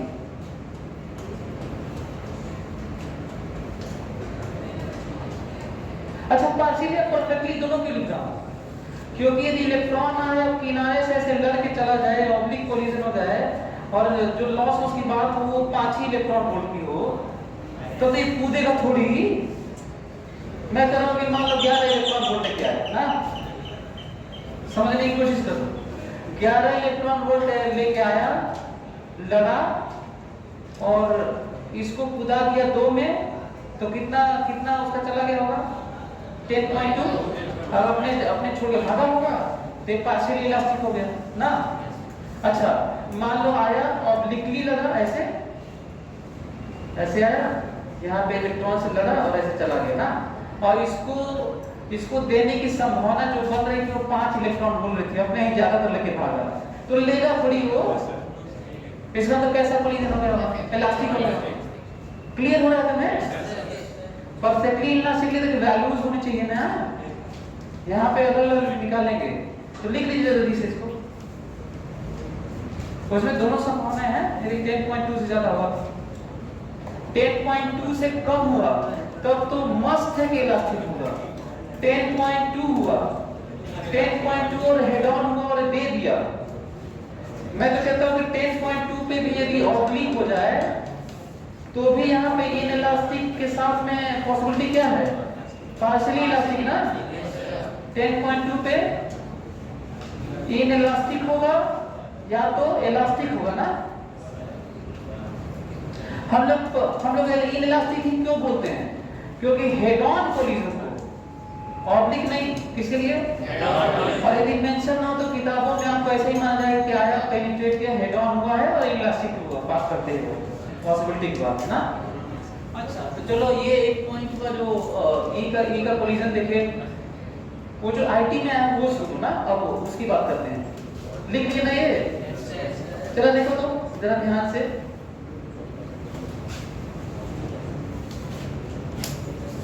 अब वो कहते हैं कि स्टेशनरी है ये, तो कहते हैं कि एक फोटोन आया, उसकी एनर्जी थी 10.2 इलेक्ट्रॉन वोल्ट। 10.2 इलेक्ट्रॉन वोल्ट आई, इंटरैक्ट किया, आया ये इंटरैक्ट किया, और तभी जस्ट उसी के पीछे एक और आ रहा था 15 इलेक्ट्रॉन वोल्ट लेते हुए ना। ठीक है, ध्यान सुनो, एआईटी में आया हुआ है, करेंगे एक फोटोन आया, हाइड्रोजन एटम से इंटरैक्ट किया, just after that almost simultaneously, मतलब नैनो सेकंड में नहीं लगा, नहीं तो लौट जाएगा वो। करेंगे 10.2 इसको मिला, और जैसे ही अभी मिला ही था तब तक ये भी उसको इंटरैक्ट किया, इलेक्ट्रॉन को दिया। बताना है क्या होगा, और हाइड्रोजन पे स्टेशनरी ना। क्वेश्चन समझ में? क्वेश्चन भी सुनो। क्वेश्चन ये है कि एक फोटोन आया, हाइड्रोजन एटम के इलेक्ट्रॉन से इंटरैक्ट किया, उसको मिला 10.2, और अभी कूदा ही था, कहीं गया ही था, तब तक पीछे से एक और 15 इलेक्ट्रॉन वोल्ट का आया और उसको मिला ऑलमोस्ट साइमल्टेनियसली। बताना है रिजल्ट में क्या होगा ना, बताता हूं, ध्यान सुनना ना। 10.2 मिला होगा, मैं किसमें से किसमें को दिया होगा? क्लियर? तो कितना एनर्जी उसके पास होगा? 3.4 कितना होगा? Minus minus 3.44 electron volt. और अभी माइनस 3.4 इलेक्ट्रॉन वोल्ट अभी था ही, तब तक उसको कितना मिल गया? इसका नहीं तो छोड़ के तो भाग ही गया होगा, है? तो जब ऐसा होता है छोड़ के भागता है तो होता क्या वो सुनो। पहले ये n बराबर 1 था, ये कूदा इसमें, क्योंकि ये वाला मिला जब, ये तो ये कूद गया, और कूद गया तो यहाँ पे एनर्जी थी माइनस 3.4 इलेक्ट्रॉन वोल्ट। अब फिर ये हमेशा के लिए कहाँ भाग गया? उसके मिलते ही जब ये मिला तो ये बाहर भाग गया। पता है इसके पास टोटल एनर्जी कितनी हो गई? काइनेटिक एनर्जी, क्योंकि अब तो पोटेंशियल एनर्जी होगी नहीं, तो इसके पास टोटल एनर्जी काइनेटिक एनर्जी के फॉर्म में होगी। इनफाइनाइट पे उसके पास क्या होगी बताओ? टोटल एनर्जी किस फॉर्म में होगी? इसका मतलब ये वो जोड़ लेते हैं कितना एनर्जी उसके पास है। तो माइनस 3.4 इलेक्ट्रॉन वोल्ट था, और कितना मिल गया? 15 इलेक्ट्रॉन वोल्ट। कितना हो गए? 11.6 इलेक्ट्रॉन वोल्ट। इसका मतलब ये हुआ। इसके बाद फाइनली हुआ क्या? हाइड्रोजन एटम के साथ वो सुनो ना, वहां से क्या इमिट हुआ है?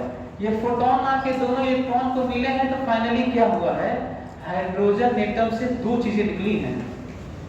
एक तो 10.2 में कूदा होगा, 10.2 में दो चीजें नहीं निकली होंगी अभी, ये निकल के फिर लौटा नहीं ना, लौटा होता तो एक फोटोन भी निकलता। तो ये जैसे ही अभी इसमें कूदा ही था, तब तक एक और फोटोन इंटरैक्ट किया। यदि कूदा नहीं है, यदि कूद गया होता तो एक फोटोन निकला होगा। यदि कूदा होता ये तो एक फोटोन निकला होगा, और नहीं कूदा है तो फिर केवल एक इलेक्ट्रॉन निकला होगा, जो इतनी काइनेटिक एनर्जी का है। क्लियर हुआ? फिर सुनो, मैं ये कह रहा हूं कि ये मिला तो ये इसमें कूद गया, फिर ये मिला तो ये इनफाइनाइट पे भाग गया with how much kinetic energy? 11.6 electron volt ना।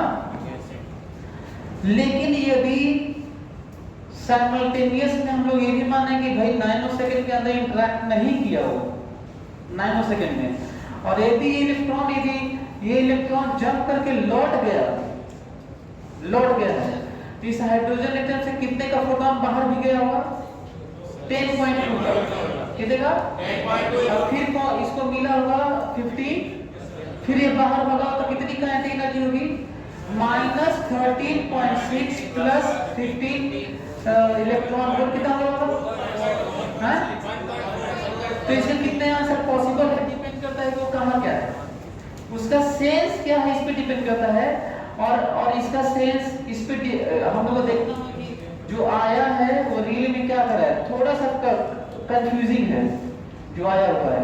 हम लोग ये नहीं समझ रहा है कि वो फटाक से उसके पीछे कहने का ये मतलब है कि नैनो सेकंड में लौट गया फिर उसी को मिला है तो क्या हुआ है। लेकिन ऐसा लगता है कि साइमल्टेनियस, ऑलमोस्ट साइमल्टेनियस कहने का मतलब है कि अभी दो में ही है, तब तक उसको मिल गया है और कहाँ चला गया है? इनफाइनाइट पे। तब क्या इमिट हुआ वहां से? एक इलेक्ट्रॉन निकला होगा with how much kinetic energy? Clear हुआ ये? अब अंतिम बार डिकॉइल इस पे हाइड्रोजन एटम को जल्दी लिखो।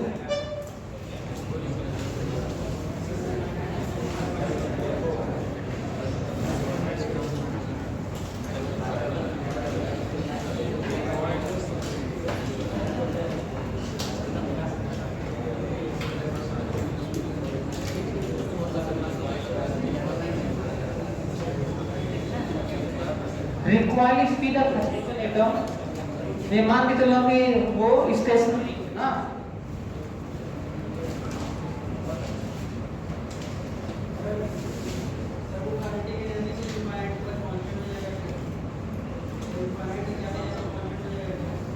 कांस्टेंट इनफाइनाइट जाने तो नहीं काइनेटिक एनर्जी रहेगी, कांस्टेंट ही रहेगा, तो कोई इंटरेक्शन तो है नहीं। चलो देखो, तो ये देखो, ये है हाइड्रोजन एटम,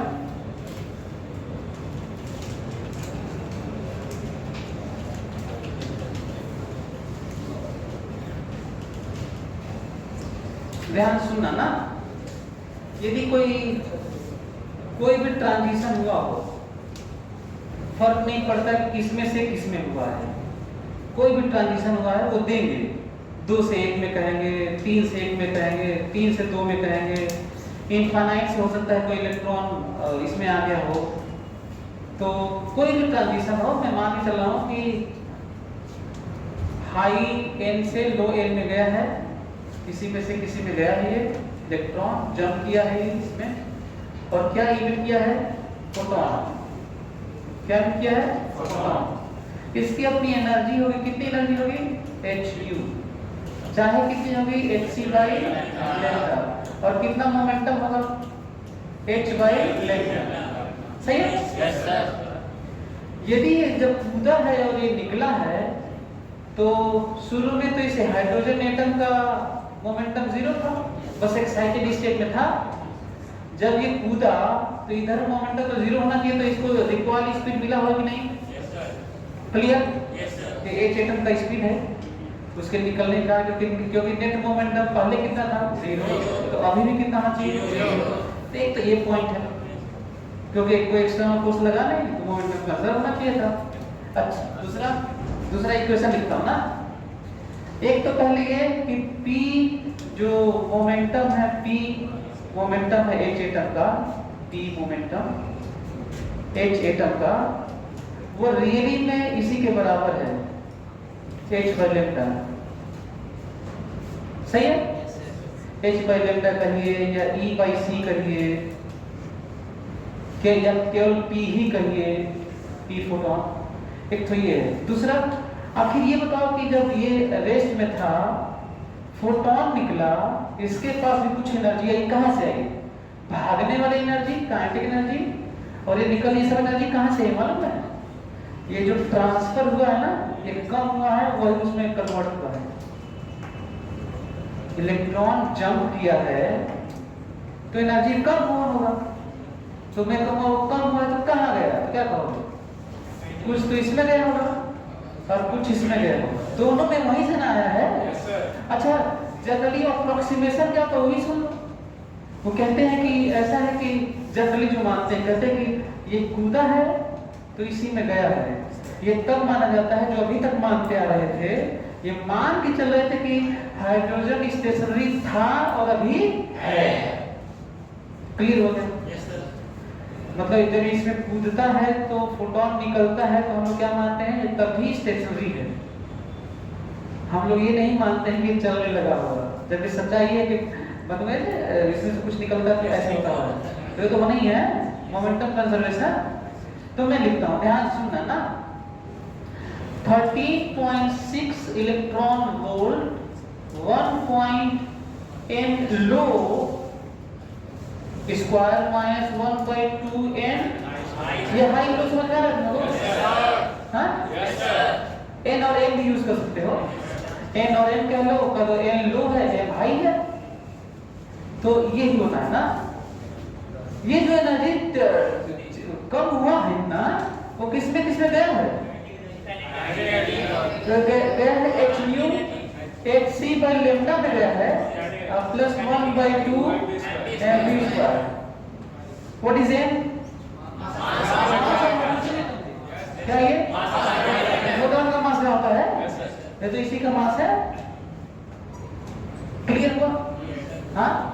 दूसरा सुनो, वो कहते हैं कि ऐसा है कि जो एनर्जी है ना, अप्रोक्सीमेशन में कहते हैं कि ऐसे ही इसको हटाइए, यही रहता है लगभग। तो यही आज तक हम लोग करते आ रहे थे, लेकिन होता तो होगा, ये पूरा ही होता होगा। तो जब एग्जैक्ट की बात होगी तो ऐसी ही बात होगी, फिर एग्जैक्ट की बात होगी तो। क्लियर हुआ?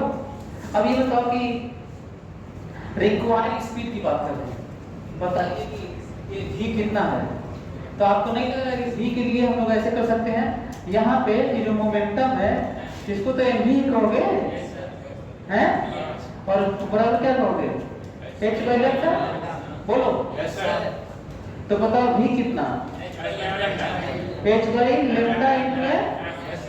सही है? Yes sir.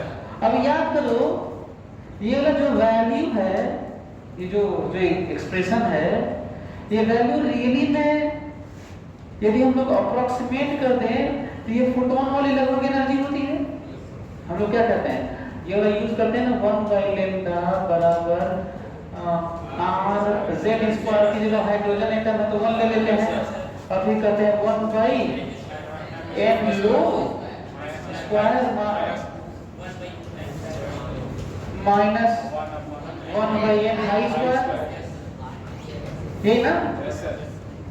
तो क्या यहाँ पे h मल्टीप्लाई कर लें? यहाँ पे h मल्टीप्लाई कर लेते हैं, हाँ भी h मल्टीप्लाई कर लेते हैं। तो बताओ यहाँ से वैल्यू यहाँ पे रखेंगे तो v कितना बताओ? 1 बाई m आर एच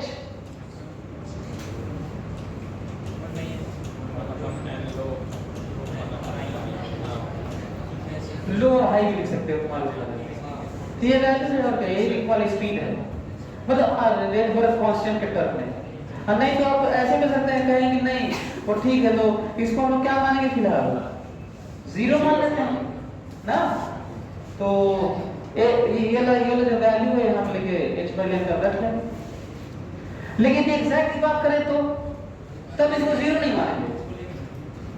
इसका मतलब मैं यदि ये कहूं इंटरेस्टिंग पॉइंट है, ध्यान से सुनना ना। यदि एग्जैक्टली बात करें, कहें कि एक इलेक्ट्रॉन है n बराबर सेकंड में, किसमें है? सेकंड में। n सेकंड में है, एक्साइटेड स्टेट में है, रेस्ट में है। यदि वो 1 में कूदा तो बताओ जो फोटोन निकला है उसकी एनर्जी 10.2 इलेक्ट्रॉन वोल्ट है, तो उससे कम है, तो उससे ज्यादा है, कुछ कह नहीं सकते, उससे थोड़ा कम है। वो तो 10.2 तब मानते हैं जब हम लोग स्टेशनरी ना। फिर से दिक्कत होगी कि जब वो पूछ रहा है लेस से, तो वो हम लोग को समझना होगा कि वो क्या लिख रहा है, stationary hydrogen atom and remain stationary और फ्री। जैसे ही वो फ्री हाइड्रोजन एटम दिखेगा, फ्री एंड स्टेशनरी, इसका मतलब वो ये चेक करना चाहता है कि आप समझ रहे हैं कि नहीं रिक्वायर वाला। यदि फ्री वर्ड यूज किया, क्या यूज किया? इसका मतलब फ्री एंड स्टेशनरी। तो आप क्या समझना होगा, वो निकलेगा फोटोन सेकंड में है, 1 में आएगा तो जरूर रिक्वायर होगा, नहीं तो फ्री क्यों लिखता? तो जब फ्री उन्हें नहीं लिखेगा तो आप मानिएगा जो पढ़े हुए वही वाला 99% तो वही वाला चलता है ना, और अप्रोक्सीमेशन में वही वाला है भी। वैसे इसके सामने इसकी बहुत कम एनर्जी होती है। ये पूरा एनर्जी ट्रांसफर है, ट्रांजिशन है, जाता तक कौन शेयर करता है, कौन लेता है? फोटोन। ये तो बहुत कम लेके जाएगा ये, लेकिन लेकर जाएगा थोड़ा सा 10.2। फोटोन का एनर्जी 10.2 तो नहीं रहने देगा। क्लियर हो गया? अच्छा ये होता कि मान लो ये पहले से अंतिम बात है जो मैकेनिक्स यूज करोगे। ये कह रहे हैं कि ऐसा है कि ये पहले से ही V0 से चल रहा था, पहले से ही V0 से चल रहा था। अब बताओ उस समय किसी में से किसी में ट्रांसफर हुआ है इलेक्ट्रॉन, तो बताइए अब स्पीड एटम की कितनी है? जानते हो क्या लगाओगे? मैकेनिक्स लगाओगे। क्या लगाओगे और क्या करोगे पता है? वो बताता हूँ। कहना कि जब ये V0 से चल रहा था और किसी एक्साइटेड स्टेट में इलेक्ट्रॉन था, अभी देखो इतना तो नहीं पढ़ाते हैं लोग, मैं जानबूझ के मैकेनिक्स इन्वॉल्व कर रहा हूँ। V0 से चल रहा था तो इनिशियल मोमेंटम क्या लिखोगे? mv0। क्या लिखोगे? बराबर क्या लिखोगे? इसका mv' या mv1 बराबर रिलीज होने के बाद फोटोन रिलीज हो गया, हायर से लो में कूद गया है, तो इसका क्या बनेंगे? mv1 और दूसरे वाले का h/m ना, अरे फोटोन वाला दूसरे वाले क्या बनोगे? h/m। एक इक्वेशन हुआ, समझ में आया? दूसरा इक्वेशन क्या लगाओगे? एनर्जी वाला, काइनेटिक एनर्जी वाला क्या लगाओगे? कौन सा एनर्जी वाला लगाओगे? एनर्जी वाला। मैं तो कहता हूँ कि बल्कि आप इसको खत्म भी करते हैं, लिखो जल्दी से। तो ये V0 वाला लिख लेते हैं। कैसे?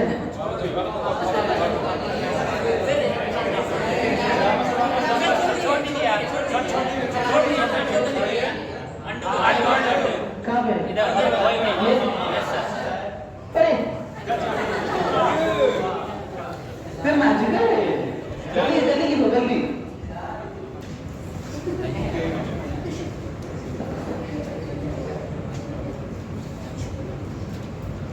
जल्दी लिखो जल्दी, क्योंकि टाइम टाइम हो गया। अब खत्म हो जाए। बहुत समय है, बहुत समय। हाँ बहुत समय। जल्दी।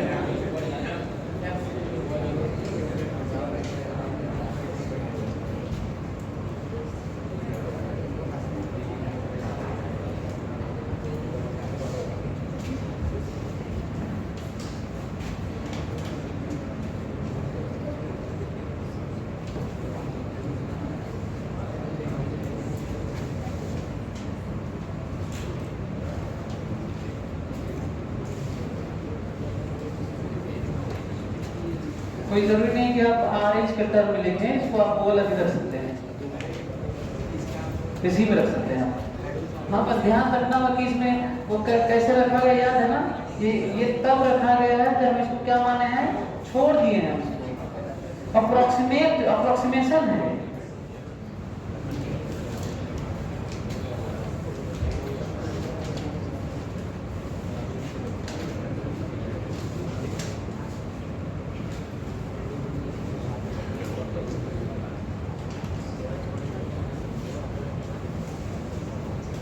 लिख दिया हो गया? चलो देखो तो, चलो वाला एक क्वेश्चन लिख देता हूँ जो अंतिम बात कर रहा था मैं। ऐसा ना हो कि आप लोग बस हम सोच रहे हैं कि चीजें समझ में आ रही हैं, पर आपको समझ में आ ही नहीं रही हैं। एक क्वेश्चन अंतिम ही क्वेश्चन ना, इस तरह की बात है।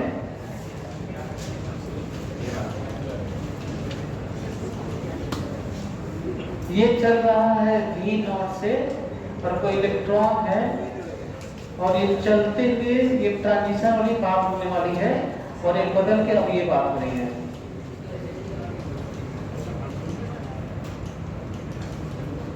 ये सब ऑर्बिट्स हैं, इलेक्ट्रॉन अब यहाँ पे है, और ये इसमें से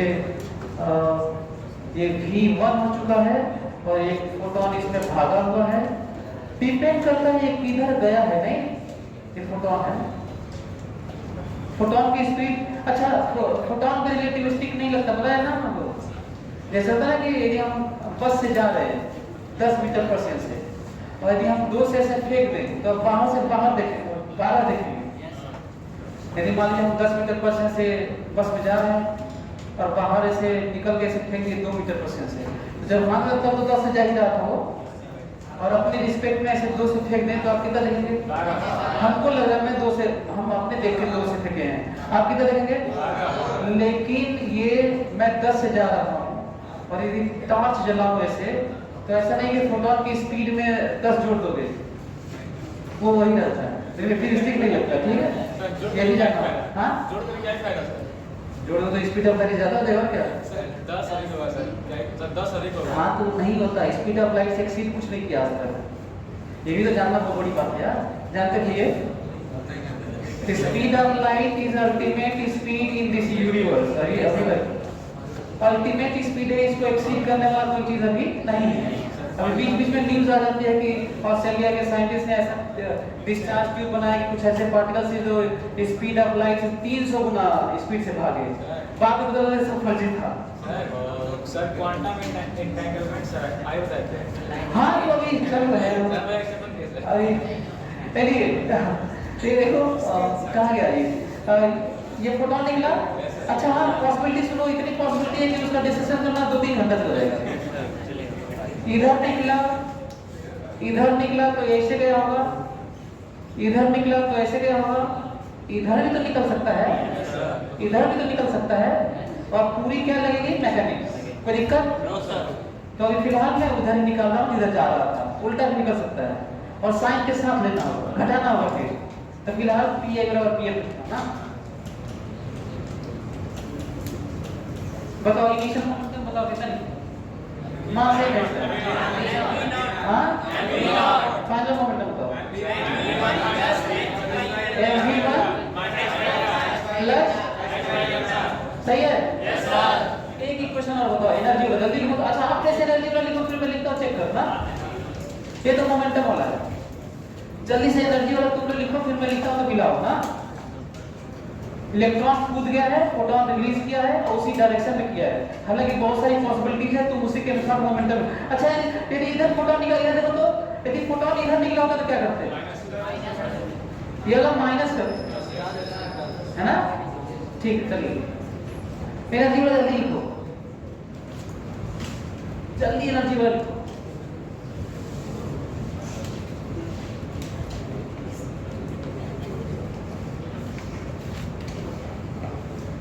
एनर्जी वाला लिखने में लोग गलती करते हैं, सोचने में गड़बड़ हो जाता है उनसे, वो सोचने में गड़बड़ कर देते हैं, क्योंकि यहाँ पे बात वो वाली तो है नहीं कि केवल काइनेटिक एनर्जी, यहाँ पर ट्रांजिशन भी है, तो बच्चे सोचने में गलत लिख देते हैं, इसीलिए मैं आपको लिखवा भी रहा हूँ। नहीं तो पॉसिबिलिटी तो बहुत सारी है, एंगल पे रिलीज होने वाली, उल्टा रिलीज होने वाली, नॉर्मल मतलब परपेंडिकुलर रिलीज होने वाला फोटोन बहुत सारा है। लिखे, चले मैं लिखता हूँ, फिर तो एनर्जी कंजर्वेशन लिख रहा हूँ ना। अब तो हीट लॉस स्तर का फोटोन सभी ले लिया हूँ, ये देखो एनर्जी कंजर्वेशन। बताओ इनिशियल एनर्जी कितनी है?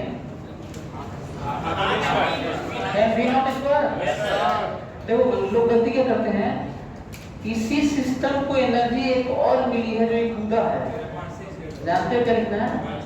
13.6 1/n² माइनस, और अभी भी ये लो है और ये हाई है, ये भी मिला है उसको, ये तो था ही, ये भी मिला है, और ये सब मिला के नई बात ले जा रही है। क्लियर हुआ क्या? ये भी तो मिला ही था ना उसको, बराबर क्या mc बाई प्लस, क्लियर हुआ? यही है, इसमें अप्रोक्सीमेशन लगाना है लगाते रहिए, इसमें यदि आपको अप्रोक्सीमेशन लगा। अच्छा हाँ, इसको फ्रीक्वेंसी के तरह में पूछता है, फ्रीक्वेंसी बताइए, तो यहाँ पे h न्यू लिख लेना, यहाँ भी h न्यू लिख देना, h न्यू बाई c लिख देना, यहाँ पे h न्यू बाई c लिख देना, वहाँ पे h न्यू लिख देना। क्लियर हुआ? इसमें अप्रोक्सीमेशन लगाते रहिए, कहिए कि ये वाला लगभग ये है, तो वाला लगभग वो है, करते रहिए। क्लियर हुआ? चलिए, थैंक यू।